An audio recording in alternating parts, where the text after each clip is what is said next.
Kinumpronta ni na Senator Jinggoy Estrada at Senator Joel Villanueva si dating DPWH Assistant District Engineer Bryce Hernandez na nagdawit sa kanila sa maanumalyang flood control projects.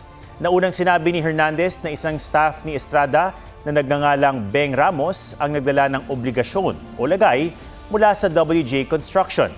Itinanggi ni Estrada na staff niya si Ramos na napag-alamang staff ng Blue Ribbon Committee. Hindi pinadalo sa pagdinig si Ramos na may stage 4 cancer. Kaibigan daw ni Mina Jose ng WJ Construction si Ramos na nag-refer kay Hernandez para sa isang joint venture na hindi naman natuloy. Ipinakita sa pagdinig ang CCTV footage ng pagbisita ni Mina Jose ng WJ Construction sa Senado noong August 19. Pumunta raw siya sa tanggapan ni Senator Erwin Tulfo para sa isang repair project. Pero bago pumunta roon, dumaan muna siya sa opisina ng Blue Ribbon Committee. Paglilinaw ni Jose, hindi siya pumunta sa Senado para maghatid ng pera. Ipinakita rin ni Hernandez ang pag-uusap nila ni Jose patungkol sa ide-deliver umano ni Jose. Pero itinanggi ni Jose na nagbibigay siya ng pera.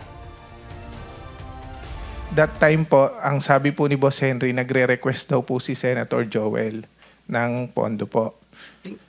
Nang almost parang ang pagkakabanggit ni Boss Henry is 1.5 billion.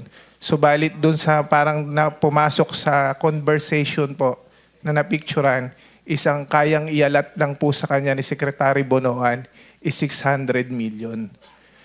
Totoo naman I'm po. sorry, Mr. Chairman. There's nothing there.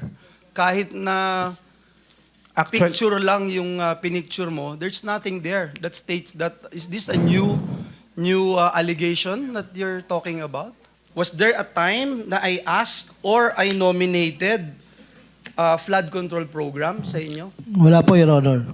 Ever since po. Ever since, wala, Mr. Chairman. Was there a time na naglabi si Senator Villanueva for any contractor